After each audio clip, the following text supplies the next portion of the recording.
Sandra's POV. Labis na uhaw ang nararamdaman ni Sandra nang magising siya. Inilibot niya ang kanyang paningin sa paligid at naaninag ang puro puting kisame na kinalalagyan niya. Nang subukan niyang gumalaw, ay napangiwi siya dahil sa pagsigid ng kirot sa kanyang balikat at saka lang niya naalala ang nangyari sa meeting de Avance. She was shot on her shoulder by a sniper and bled till she passed out. Lumingon siya sa kanyang tagiliran at nakita si Enrique na nakayukyok habang hawak ang kanyang kamay. Enrique! Mahinang anas niya. Agad na nag-angat ng tingin ng asawa at rumihistro ang tuwa sa mga mata na makitang gising na siya. You're awake, Sandra? Bulalas nito at hinagka ng kanyang kamay. Anong pakiramdam mo? Masakit ba ang sugat mo? Do you want anything? Nauuhaw ako, Enrique. Wait, I'm gonna call the doctor, okay? Pinindit nito ang intercom at ilang sandali lang ay magkasunod na pumasok ng ilang nurses at mga doktor. Pagkatapos ng ilang pagsusuri, ay pinayagan na siya ng mga ito na uminom ng tubig at kumain. I'm sorry. Sambit ni Enrique habang binabalatan siya ng mansanas. Sorry for what? Sorry because I was unable to protect you. I can't believe how useless I am, agapi mo. Napabuntong hininga naman siya. She lost count kung pang ilang beses na nitong binikas ni Enrique simula na magising siya. Bakas pa rin ang guilt at lungkot sa mukha nito na kung tutuusin ay hindi naman ito kasalanan ng nangyari. I told you it's alright, okay? Wala namang may gusto sa atin na mangyari yon. At isa pa, I believe that the hitman will be captured soon. Yun ang pangako ng daddy mo kaya panatag ako, Enrique. After she woke up ay dumating si Don Emmanuel at kinumusta siya. She saw how worried he is at nangako ito sa kanya na huhulihin ang may pakana ng assassination that made her so thankful to her father-in-law. Enrique became silent all of a sudden. Subalit, baka sa mga mata nito ang galit na sigurado siyang para sa taong nanakit sa kanya. I won't let you get hurt again, Sandra. I won't let anyone hurt you. Naging panatag ang kalooban niya. She felt safe with his words and presence. Hindi naman nag-aksaya ng panahon ng asawa niya at agad siyang inilipad pabalik ng Maynila gamit ang isang private plane. Sandra! Napalingon siya sa pintuan ng silid nang bumungad ang mukha ng kanyang mami. Gaya ni Enrique ay labis na pag-aalala din ang naipinta sa mukha nito. Mami! Hey Iha! Ayos na ba ang pakiramdam mo? You made me so worried. Akala ko ay magkaka-heart attack na ako nung nabalitaan kong may nagtangkas sa'yo. Maluha-luha nitong sambit. Ginagap niya ang kamay ng ina para panatagid ang loob nito. Ayaw niyang mag-alala ito ng ganon. Dahil sa sitwasyong nilalagpasan pa rin ng mami niya dahil sa pagpanaw ng kanyang ama. Enrique, ano ba talagang nangyari? Hindi pa ba nahuhuli ang gumawa nito sa anak ko? Hindi ako makakapayag na masaktan ng aking unika iha. Hysterikal na baling ng mami niya at medyo tumaas pa ang boses sa asawa niyang kakapasok lang ng silid nila, dala ang gamot niya. Mami? Saway niya dito. Ayaw na niyang dagdagan ang guilt na nararamdaman ngayon ni Enrique. Pasensya ka na iho. I was just worried for her safety. Kakapanaw lang ng daddy niya at ayokong pati ang anak ko ay mawala din sa akin. Huwag po kayong mag-alala. Poprotektahan ko si Sandra at hindi na po mauulit ang nangyari. Tipid siyang napangiti sa katagang binitawan ng asawa niya. Maya-maya pa ay nagpaalam na ang kanyang ina. Gustuhin mang magtagal ng kanyang mami ay hindi pwede dahil ito muna ang humahalili sa kanya sa kumpanya habang nagpapagaling pa siya. How do you feel now, agapi mo? I'm fine now, Enrique. Sobrang galing kasi ng nurse na nag-aalaga sa akin. Biro niya rito. Of course, that's why you're so lucky in having me.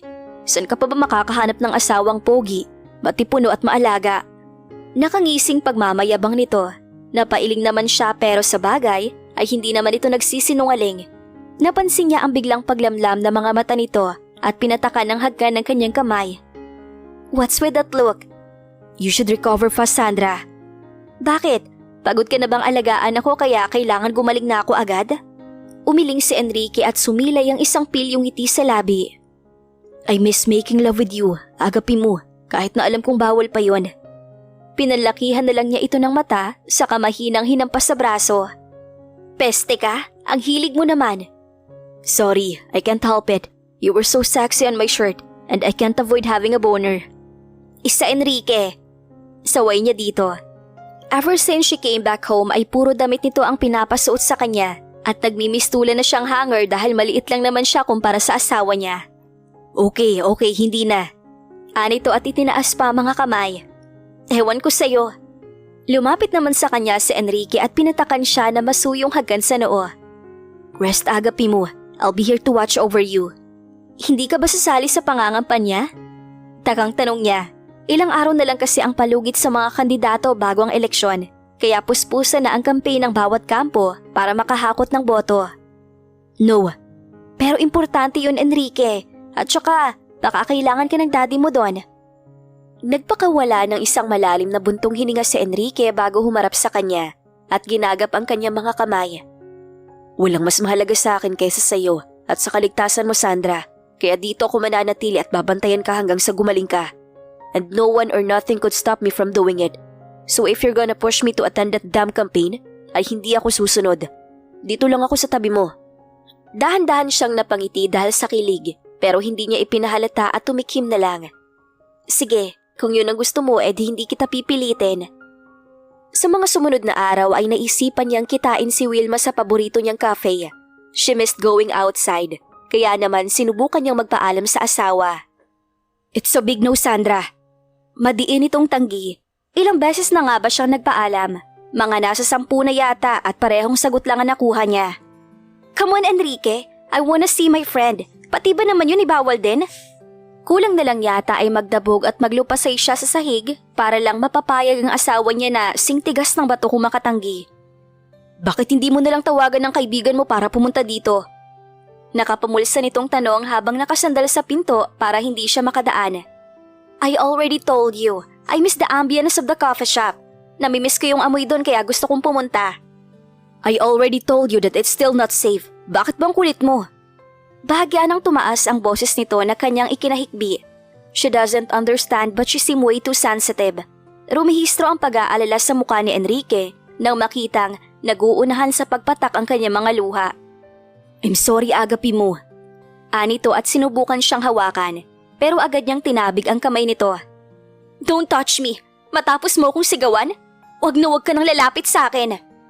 Padabog siyang nagmarcha papunta sa kama, saka agad na nagtalokbong ng kumot at umiyak. She can still hear Enrique's soft voice calling her attention, pero binaliwala niya lang ito. Maya-maya pa ay narinig niya ang mga yabag nito papalayo na mas lalong nagpasama ng kanyang loob. Hindi niya magets kung bakit ayaw siya nitong payagan.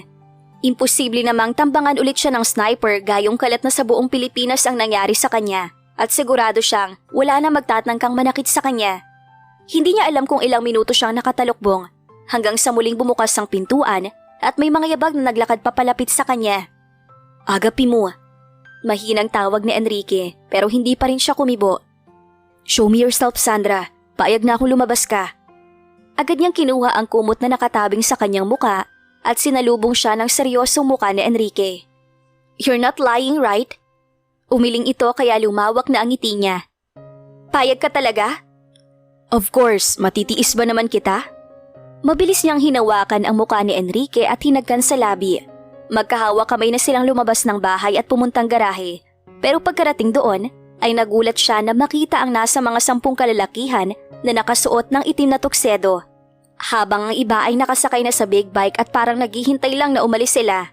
Nagtatakang tumingin siya kay Enrique para magtanong kung sino ang mga yon. Mga tauhan ko sila, Sandra, and they will guard us going to the cafe. Nakangisi nitong pahayag. Nalukot bigla ang kanyang muka at bumalik ang tingin sa mga lalaking napaka-formal na mga itsura at parang hindi marunong magbiro. Is she going to walk outside with chaperones now? Where did he get this bunch of men as bodyguards? Enrique's POV. Lihim siyang napangiti nang mapasulyap kay Sandra na nakanguso habang sakay ng kanyang sasakyan. Ayaw niya sanang payagan ng asawa sa gusto nito. Subalit, hindi niya naman mahindian, lalo na at bigla na lang itong nagalit sa kanya. That's why he came up with a brilliant idea. He called his men to back them up and not to mention the snipers who already positioned themselves around the area, kung saan gagala ang kanyang mahal na asawa. I will just wait here in the car. Aniya na maipark ng sasakyan sa Lava Cafe. Okay. Mahina namang tugo ni Sandra. Are you mad at me, agapi mo? Tanging iling lang ang naging sagot nito, kaya marahan niyang ginagap ang kamay ng babae. I'm sorry if you're uncomfortable with the setup. I just can't risk your safety once again. Masuyo niyang saad. Hindi niya alam kung ano ang tumatakbo sa isip ni Nicole ngayon. Masyadong unpredictable ang kababata niya, kaya hindi siya pakakampante. Hindi lang ako sanay ng ganito, Enrique. Dati kasi si Sancho lang ang bodyguard ko, tapos ngayon ay nasa 10 yata yan o higit pa. But I understand your point and I appreciate it so much how you cared for me, kaya ayos lang. Agad na lumambot ang ekspresyon ng kanyang mukha nang masilayan ng mabining ngiti sa labi ni Sandra. Take care, okay? I'll be here watching you and your safety. Yes, sir. Nakangiti nitong tugon kaya napangiti na rin siya. Pinagmasdan niya ang likuran ni Sandra habang papasok ito ng coffee shop. Damn, she was really sexy and he can't help himself from getting turned on while watching her curves. Bumuntong hininga na lang siya at inion ang earpiece na suot. Are they in the position? Yeah, bud. Sagot ng kabilang linya. Because of his fear that his men are not enough, ay humingi din siya ng backup sa kaibigan niyang kutungero na walang iba kundi si Henry. Even if Henry's service cost $1 million, ay hindi niya alintana iyon, basta sigurado siyang ligtas ang kanyang asawa. Sandra's POV. Bestie, kumusta ka na? Bulalas ni Wilma nang makita siya. Sa pagkakaalam niya, ay nasa France ang kaibigan ng may magtangka sa kanya, kaya hindi ito agad nakadalaw sa kanya. Ayos lang ako, no? My God, I never expected na madadamay ka sa mga dirty political tactics ngayon. Mahirap talaga kapag may kamag-anak kang nasa politika. Siya man ay sang-ayon din. Hindi niya inaasahan na may mangyayari palang masama sa kanya doon sa Mindanao. Wala pa rin bang lead sa bumaril sa'yo? Malungkot siyang umiling.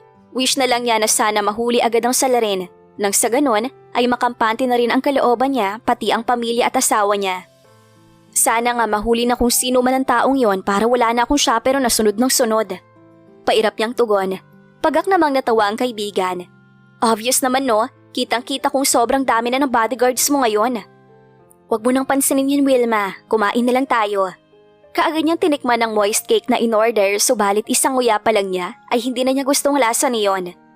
Ayaw mo ba? Favorite pa naman natin to. Puna ni Wilma nang hindi na niya ginalaw pa ang isang serving ng cake. Ewan ko ba, pero pakiramdam ko ibang lasa eh. Baka nagbago ang baker ni Hailey kaya ganun na lang naging lasa ng cake. Kinuha naman ni Wilma ang platito at tinikman ang laman. Ang OA mo ha, parehas pa rin naman ang lasa nung nakaraan ah. Talaga? Iba talagang panlasa ko eh. Nagkibit-balikat naman ang kaibigan niya, pero maya-maya pa ay napatigil ito sa pagkain.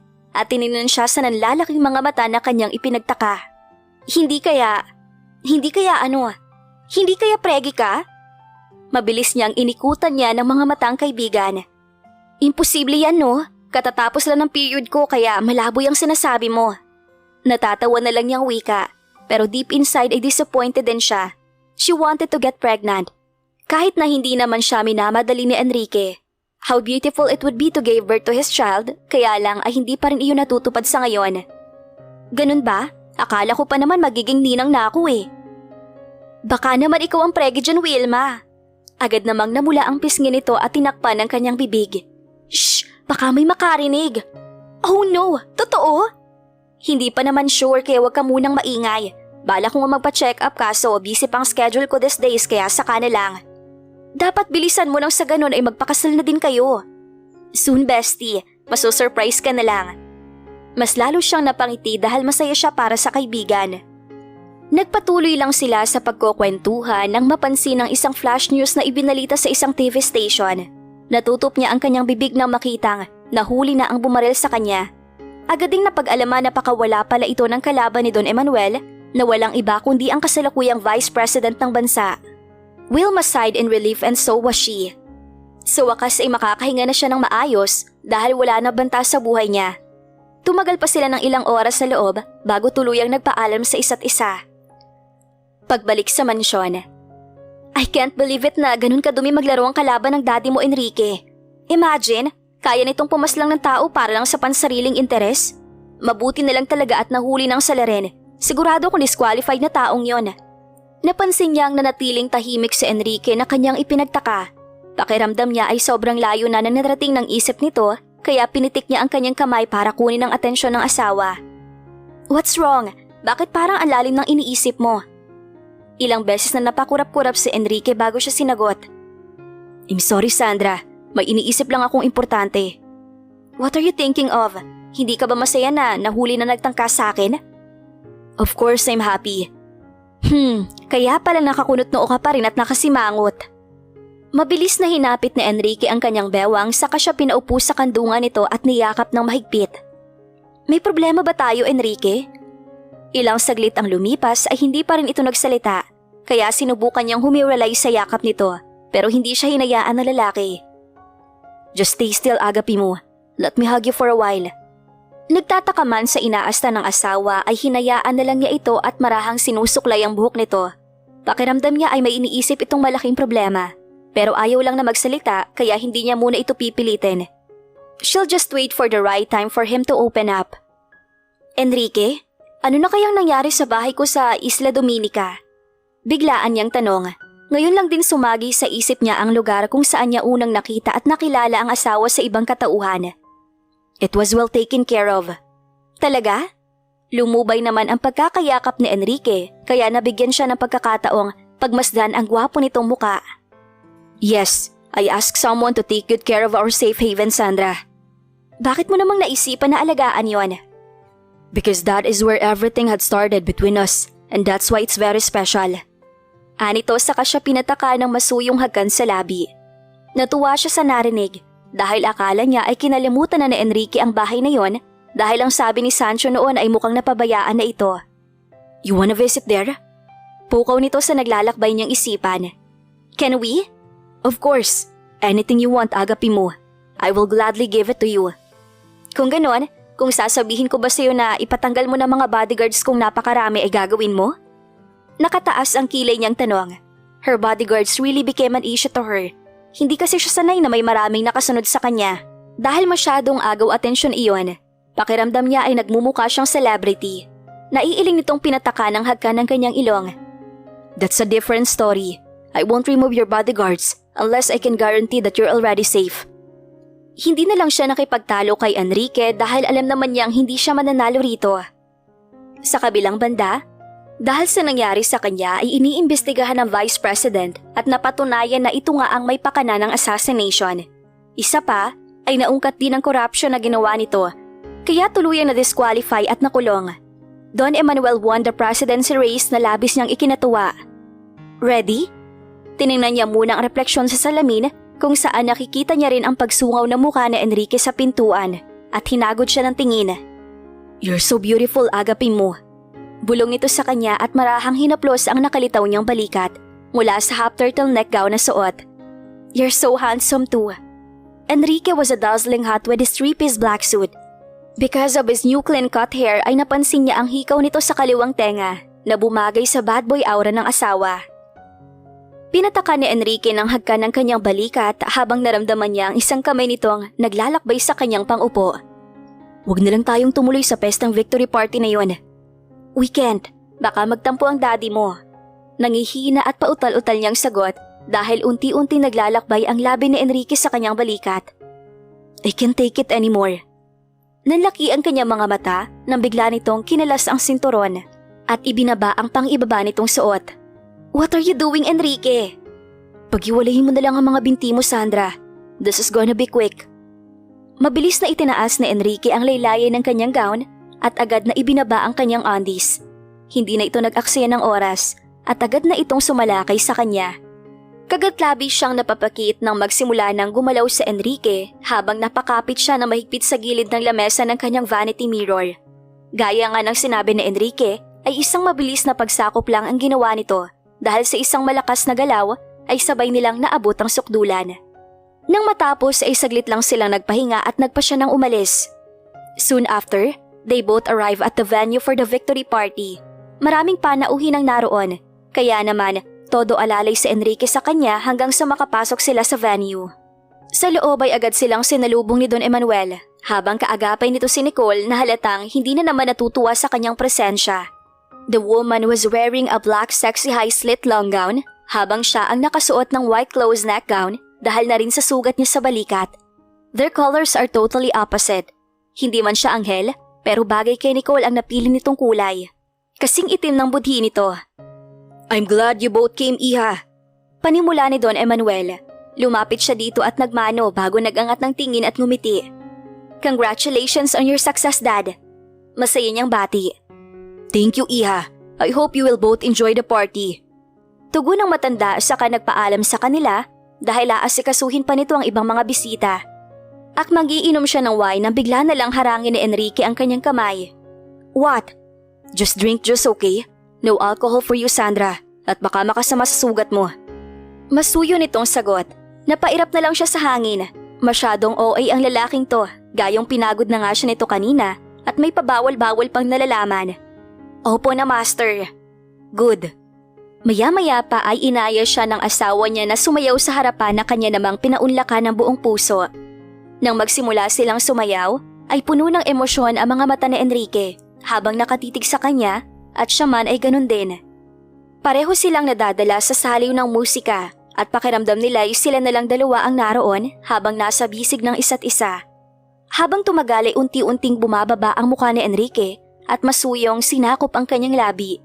Napapikit na lang siya habang dinadama ang tamis ng mga labi ng asawa. She felt so happy as of the moment that her tears might fall if she won't control it. God, she was so in love with this man. Matapos ang kanilang madamdaming sayaw, ay nagpaalam siya sa asawa na pupunta ng restroom. Enrique was hesitant to let her go, kaya natatawa siya rito. Nagretouch lang siya ng kaunti para magmukhang fresh pa rin ang itsura niya. Matapos makontento sa kanyang muka, ay napagpasyahan niyang lumabas at bumalik sa pwesto nilang mag-asawa. Akmang aalis na sana siya nang biglang may humawak sa braso niya. Napalingon siya at nakitang si Nicole ang humilas sa kanya na may nanlilisik na mga mata. Para ka talagang linta kung makadikit kay Enrique, no? Sinubukan niyang iwaksi ang kamay ng babae, pero mas lalo lang nitong hinigpitan ang hawak na parang balak nitong putulin ang kanyang braso. Ano bang ipinuputok ng butsi mo, Nicole? Enrique is my husband, kaya natural na sa kanya ako didikit. Alangan namang ikaw, you are not his wife to do it, and you will never be. Mas lalong umusok sa galit ang ilong ni Nicole sa kanyang sinabi. Akmang sasampalin siya nito pero agad siyang nasalag at pinalisikan din ito ng mata. Do it or magkakaroon ng iskandalo dito na ang campaign manager ng presidente ay isang babaeng baliw na baliw sa lalaking may asawa na. Do you like that scandalous headline? Tingin niya ay effective naman dahil hindi itinuloy ni Nicole ang balak nito. Pero naging malikot ang mga mata ng babae. Eksaktong pagdaan ng isang waiter ay kumuha ito ng wine at isinaboy sa kanyang damit. Pagkatapos ay isiniksik sa kamay niya ang kupita. What the? Bulalas niya na makita kung paano kumalat sa kanyang puting gown ang pulang wine. Napatingin siya kay Nicole na napangisi sa ginawa. What now? Enrique will be called for a speech at the stage at hindi ka na pwedeng sumama sa entablado dahil masisira mo ang image niya. Poor Sandra, sa tingin mo ba hayaan kitang manalo? Matalim ang kanya mga matang tumitig dito pero bigla na lang umamo ang mukha ni Nicole. I'm sorry, Sandra, hindi ko sinasadya. If only I knew sana ay umiwas ako sa daraanan para hindi marumihan ang gown mo. Pinaningkitan niya ito ng mata nang maramdaman niya ang mainit na brasong pumulupot sa kanyang bewang. Pansin niya naman ang pagtataka ni Enrique at napatingin sa hawak niyang kupita sa kanapabuntong hininga. We bump into each other, Enrique, kaya nasabuyan siya ng wine niyang dala. Pagsisinungaling ni Nicole. Kunot noong nagpalipat-lipat ng tingin ng lalaki sa kanilang dalawa ni Nicole. I didn't pick this wine, Enrique. It was her. Turo niya kay Nicole. Stop lying, Sandra. We both know I hate you, but you shouldn't make any bad stories about me. Sasagot pa sana siya nang tawagin ng MC sa makailang ulit si Enrique, kaya napilitan itong pumunta ng stage at naiwan ulit silang dalawa. Bye-bye, Sandra. If I were you, I would go home na cause you don't have any place here. Nakangising wika pa nito at tinalikuran na siya. Dahil sa nangyari sa kanyang gown ay nagkubli na lamang siya sa isang sulok habang nakikinig sa Thanksgiving speech ng asawa niya. Thank you everyone, but I'm afraid I can't stay a bit long. My wife got into a wine accident and we needed to go home. Halatang hindi nagustuhan ni Nicole ang desisyon ni Enrique. Sinubukan itong hawakan ng babae sa braso, pero baliwala itong naglakad pababa ng stage. Laking gulat na lang niya nang agad itong nakarating sa kanyang pinagkukublihan at mahigpit na hinawakan ng kanyang kamay, saka siya inakay palabas ng venue.